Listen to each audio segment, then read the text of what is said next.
Você sabe o que é a Lei de Responsabilidade Fiscal do Esporte?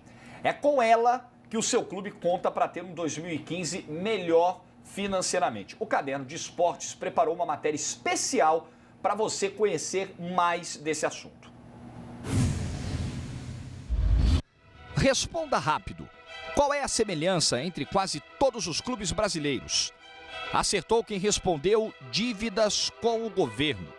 Por isso está na Câmara dos Deputados um projeto chamado Lei de Responsabilidade Fiscal do Esporte. Uma oportunidade para os clubes refinanciarem os débitos com a União num prazo de 25 anos. Para isso, os clubes precisariam confessar todas as dívidas com o governo. O controle seria feito pela Certidão Negativa de Débito, a chamada CND. Esse documento só é obtido depois que a dívida for parcelada. Apenas com ele seria possível disputar campeonatos. O clube que não tiver a certidão um mês antes do início do torneio é rebaixado. Tudo muito bom, tudo muito bem, mas qual é o tamanho da dívida total dos clubes com o governo? Isso é uma coisa que nem o próprio governo sabe. Tudo porque muitos times sonegam impostos ou não colocam informações corretas nos balanços financeiros. O projeto da Lei de Responsabilidade Fiscal do Esporte dá uma pista do total. 3,3 bilhões de reais, quase 3 vezes o preço da reforma do Maracanã para a Copa do Mundo. Em agosto, a Justiça Federal aceitou uma denúncia do Ministério Público Federal que acusa André Sanches e mais 3 ex-dirigentes do Corinthians de não repassarem impostos para a Receita Federal. O processo revelou um valor de 94 milhões de reais que não estava no balanço financeiro do Alvinegro. Outros dirigentes deixaram de pagar as dívidas à espera da aprovação da lei. No último 8 meses eu digo que sim. E aí eu assumo isso, na expectativa dele. Até para eu poder pagar o que era me cobrado. Entre os clubes, a lei é vista como solução, mas nem todo mundo concorda com essa visão.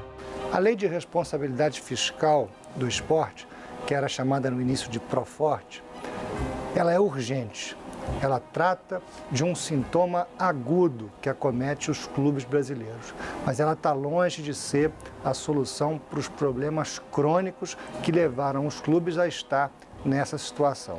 A lei trata do sintoma, é urgente, mas não trata da doença. Alguém se pergunta por que as federações estão cada vez mais ricas e os clubes cada vez mais pobres? Ora, o que determina o potencial pleno econômico da atividade esportiva são as competições.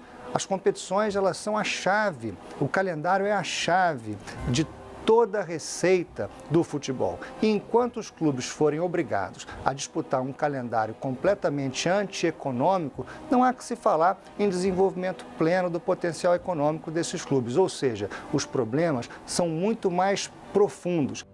A lei esteve a ponto de ser votada na Câmara dos Deputados, mas o Bom Senso FC entrou em cena. Representantes do grupo foram a Brasília e conseguiram um compromisso do Ministério do Esporte de rediscutir o projeto. O projeto veio como um substitutivo ao então Proforte. Ele representa um avanço com relação ao Proforte, mas é ainda um projeto muito fraco. É um projeto muito fraco porque fala de apenas uma punição, que é o rebaixamento, com um controle de fiscalização, que é a certidão negativa de débito, que é um controle muito fraco também, e prevê uma série de princípios aos quais não existe nenhuma previsão de punição. Então, se você pegar o artigo 2º do projeto, ele fala em todos os critérios, ou quase todos os critérios que nós defendemos dentro do nosso modelo de fair play, mas não especifica, quem vai fiscalizar isso, e 2, quais são as punições em caso de descumprimento. As negociações entre os clubes e o Bom Senso evoluíram. Os dois lados já chegaram a um princípio de acordo. No início, o debate em torno da lei não chegava a consenso nenhum, havia muita divergência, né? Os clubes queriam que a lei fosse aprovada como ela está e o Bom Senso falava que era preciso mais fiscalização, mais tipos de punição e a criação de um órgão forte para isso. Hoje, depois da não aprovação da lei em agosto, os clubes em desespero que estão resolveram ceder, e a própria CBF resolveu ceder e entendeu que a partir de agora vale a pena criar um órgão de fiscalização dentro da CBF, né, sob o guarda-chuva da CBF, mas que seja um órgão independente, né, que seja um órgão autônomo que seja composto de forma democrática e que também tenha uma avaliação exclusivamente técnica e não política. Apesar do avanço, a lei não tem previsão de ser votada na Câmara dos Deputados. Os parlamentares têm pela frente uma preocupação mais imediata do que a dívida dos clubes: as eleições. Teve a alegação do ministro Aldo pedindo que votasse, mas eu, como conheço essa casa e a sua realidade de plenário, e como conversei com os líderes, eu acho que a segurança para aprová-lo, pela necessidade de aprovar, eu acho que outubro é o melhor caminho. É a discussão parlamentar, aquela que a gente conhece para qualquer tipo de lei. E eu fico na expectativa de que seja dura, que seja rígida, para que seja bom para o futebol brasileiro, né? A Time Mania, loteria criada pelo governo há 8 anos, não conseguiu solucionar o problema da dívida dos clubes. A vez agora é da Lei de Responsabilidade Fiscal do Esporte. Em época de eleição, eles só estão preocupados com as suas bases, só isso.